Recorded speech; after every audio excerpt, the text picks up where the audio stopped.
Pilots use the primary and secondary flight control surfaces to move the airplane in flight.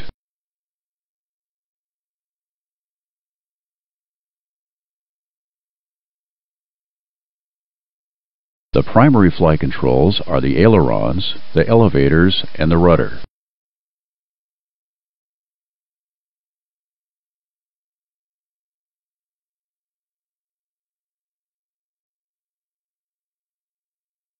The secondary flight controls are the spoilers and the high lift devices.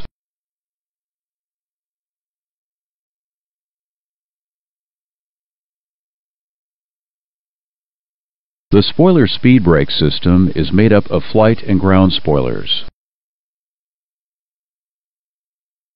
The flight spoilers can move to aid the ailerons with roll control, or they can be used to slow the airplane.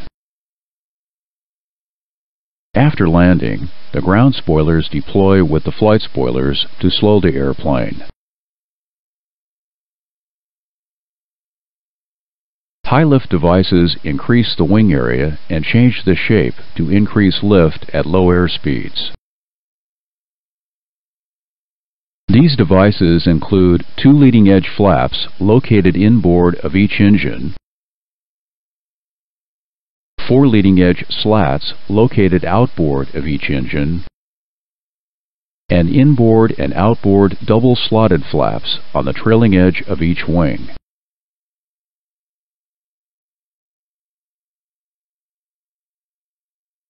Flap positions 1 through 15 supply increased lift with only a small change in drag. Flap positions more than 15 supply increased lift and drag to permit slower approach speeds and better airplane control. The primary flight controls are supplied power by these hydraulic systems, and the secondary flight controls are powered by these.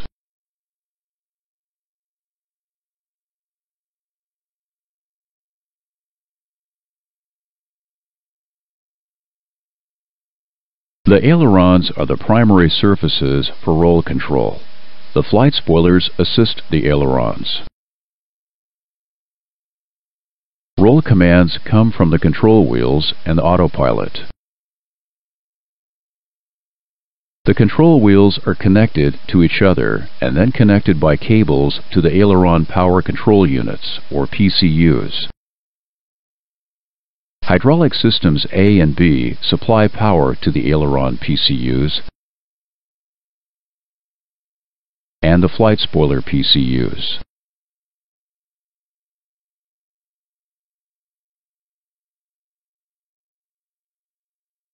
The flight control panel is on the overhead panel. The flight control switches are usually in the guard closed on position, which lets the related hydraulic system supply power to the flight control system. The spoiler switches are for maintenance personnel to do system tests.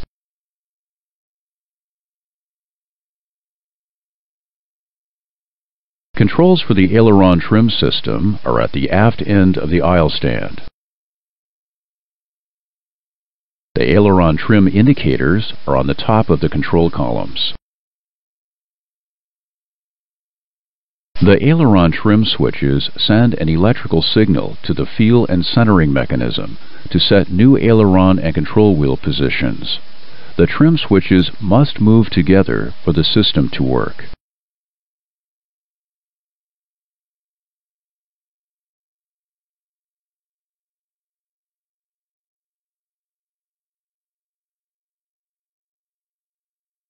When the autopilot is engaged, the autopilot roll channel moves a cable to the feel and centering mechanism, which in turn moves a cable to the aileron PCUs.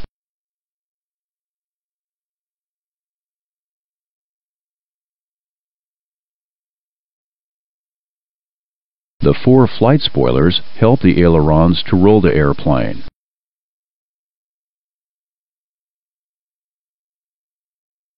The spoilers are hydraulically operated. The flight spoilers start to move after more than 10 degrees of control wheel movement. In a turn, the spoilers come up to kill lift on the wing with the up aileron and stay down on the wing with the down aileron. Now let's look at some non-normal situations. If you experience jammed ailerons or spoilers, the transfer mechanism allows you to roll the airplane.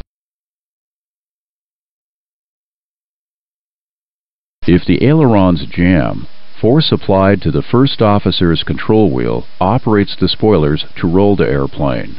The captain's control wheel does not move. If the spoiler system jams, force applied to the captain's control wheel operates the aileron to roll the airplane. The first officer's control wheel does not move. If all hydraulic pressure to the ailerons is lost, the pilots can manually control the ailerons, but greater force is required because of cable friction and air pressure loads.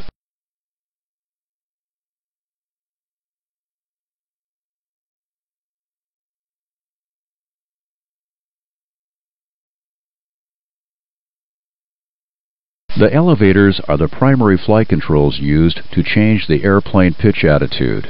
The stabilizer assists the elevators. The elevator is moved by the control columns, autopilot, and Mach trim system. The control columns are connected to each other by the transfer mechanism, which allows elevator control if a part of the elevator system jams,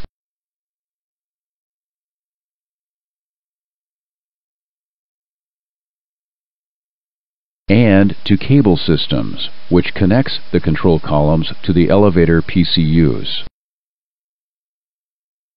The PCUs use hydraulic system A and B pressure to move the elevators.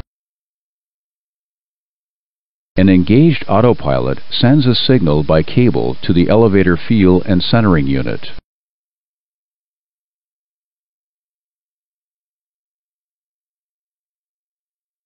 This signal is added to stabilizer position, hydraulic pressure, and pitot-static inputs in the elevator field computer to tell the elevator how much to move. The elevator feel and centering unit supplies artificial control feel to the pilots through the control column. As swept-wing airplanes, like the 737, increase airspeed toward Mach 1, they start to pitch down because of the aerodynamic forces on the airplane. The Mach trim system is automatic at speeds above Mach 0.615. The air data part of the ADIRUs sees airspeed and sends a signal to the FCCs. The FCCs send a command to the Mach trim actuator, and the actuator tells the feel and centering unit to make an elevator adjustment.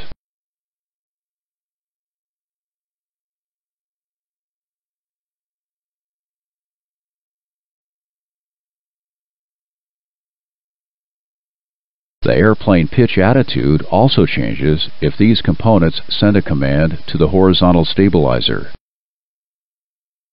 Cables transmit manual commands from the pilot's stabilizer trim wheels to the stabilizer.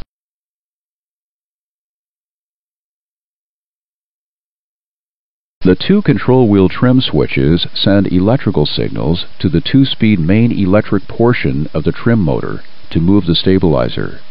These switches must be moved together. With the flaps extended, the trim moves faster than with flaps up.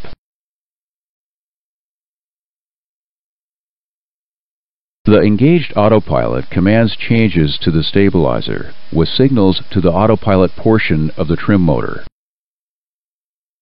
Movement of the stabilizer trim switches disconnects the engaged autopilot. Most controls and indicators for the stabilizer trim system are on the control stand. The stabilizer trim indicators point to the units of stabilizer trim, and the green bands show the approved takeoff trim range. An intermittent horn sounds if you try to take off when the stabilizer trim is not in the takeoff range.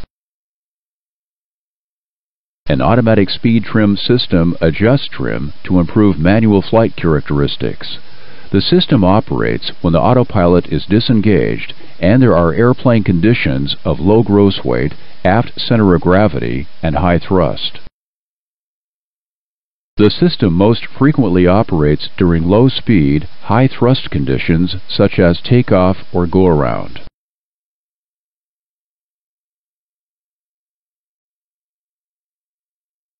Speed trim sends a signal through the autopilot trim system to move the stabilizer.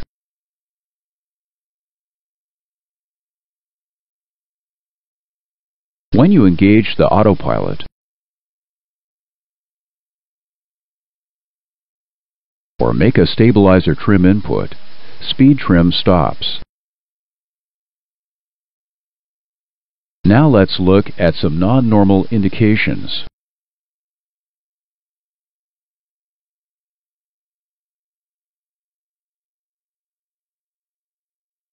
When the field differential pressure light and the lights that follow come on, they cause the master caution and annunciators to also come on.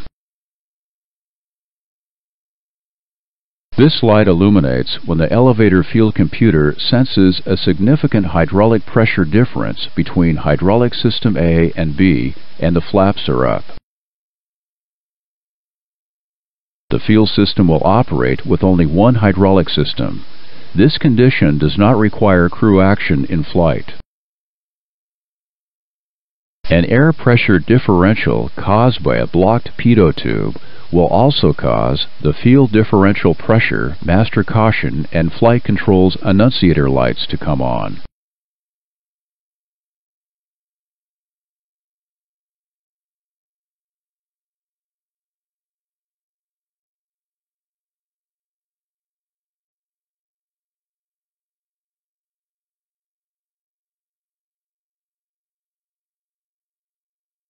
The speed trim fail light illumination tells us of a dual-channel speed trim failure in the flight control computer. A single-channel speed trim failure makes the master caution light and the flight control annunciator come on when the master caution system recall is activated. No crew action is required in flight for a single or dual failure. The Mach trim fail light and master caution lights illuminate if there is a dual-channel Mach trim system failure. A single-channel Mach trim failure makes the master caution light and the flight control annunciator come on when the master caution system recall is activated. No crew action is required in flight for a single or dual failure.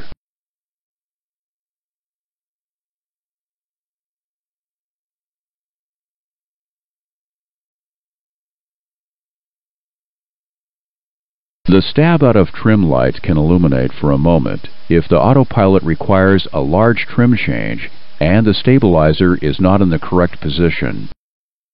When the stab out of trim light illuminates for a longer time, a malfunction has occurred. This could require you to hold the control wheel, disconnect the autopilot, and trim the stabilizer.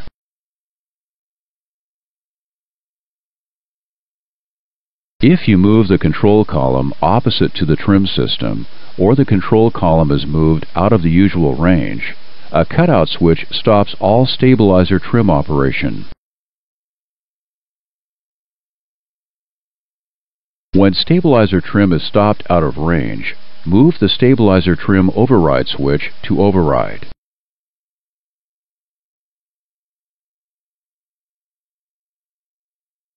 This permits stabilizer trim operation.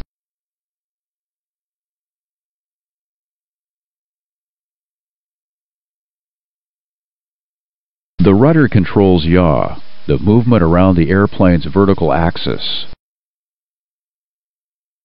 The one-piece rudder is attached to the vertical stabilizer. With hydraulic power, you can adjust the rudder through the rudder pedals. or the rudder trim system. Automatic inputs to the rudder come from the yaw damper during normal operations or from the standby yaw damper during manual reversion flight. The yaw damper operations are controlled through two stall management yaw damper or SMYD computers.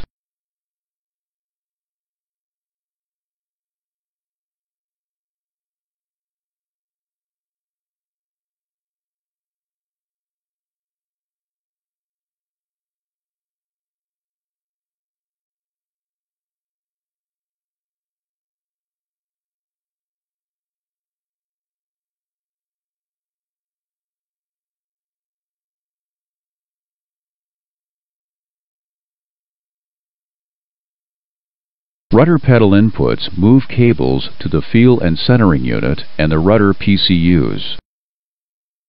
The feel and centering unit sets the rudder pedal position and feel. The main rudder PCU uses hydraulic systems A and B pressure to move the rudder. A standby rudder PCU is supplied power by the standby hydraulic system. It operates when hydraulic systems A and B are not available. One of the PCUs can supply rudder control. The rudder trim system can move the rudder to remove unwanted forces from the rudder pedals. Rudder trim inputs change the feel and centering unit neutral point. This makes the rudder pedals and the rudder move. The rudder trim control and indicator are on the aft electronic panel.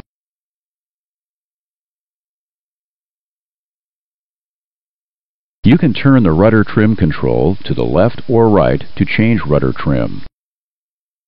The indicator shows the rudder's trimmed position. This flag is in view if electrical power to the trim indicator is lost. The yaw damper prevents Dutch roll. It also helps with turn coordination and gust damping. Yaw damper electronics are in the two stall management yaw damper computers. The left SMYD computer supplies yaw damper inputs to the main rudder PCU to tell how much to move the rudder. The right SMYD computer supplies turn coordination, gust damping, and Dutch roll prevention through the standby yaw damper. The ADIRUs send speed and yaw rate data to the stall management yaw damper computers. ADIRU data is added to control wheel inputs and sent through the yaw damper to tell the PCUs how much to move the rudder.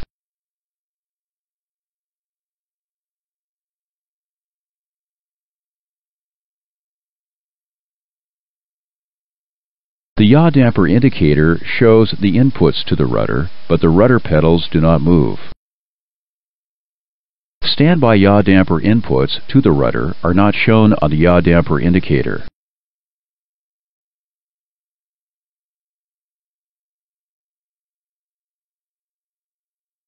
Pilots can override either main yaw damper or standby yaw damper inputs with the rudder pedals or rudder trim.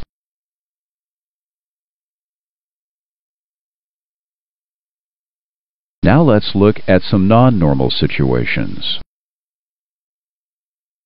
The yaw damper light comes on when the yaw damper disengages.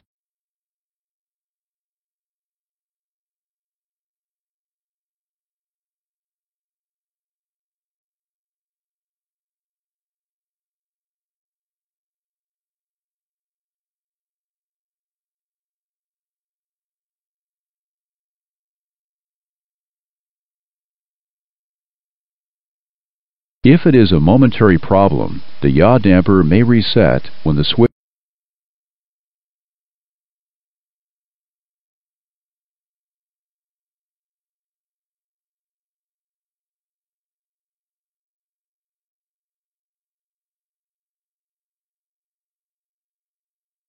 The yaw damper does not operate if hydraulic system B is not available. In this condition, the yaw damper switch stays at on and the yaw damper light does not illuminate. Move the System B flight control switch to standby rudder.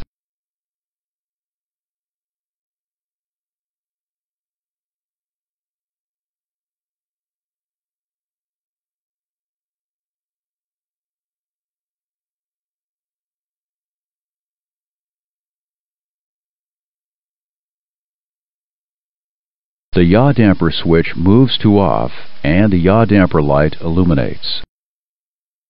The yaw damper cannot be engaged when only System B is inoperative.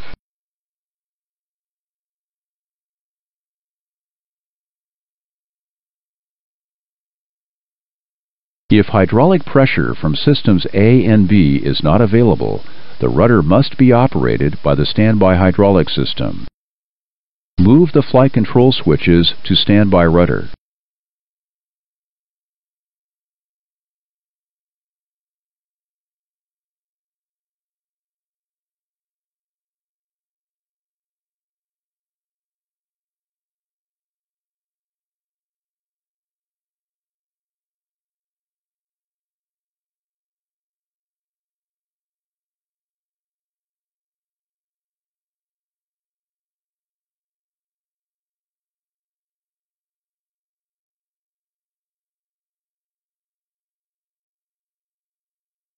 This starts the standby hydraulic system which supplies power to the standby rudder PCU. Move the yaw damper switch to on.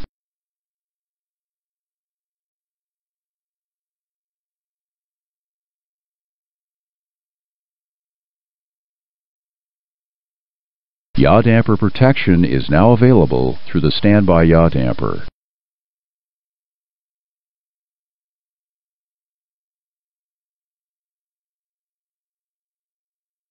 If a rudder cable fails in flight, use the rudder trim to make rudder inputs. If the rudder pedals jam, normal rudder and nose wheel steering inputs are not possible. Rudder trim is also not available. If you think frozen water caused the jam, descend when possible to warmer air.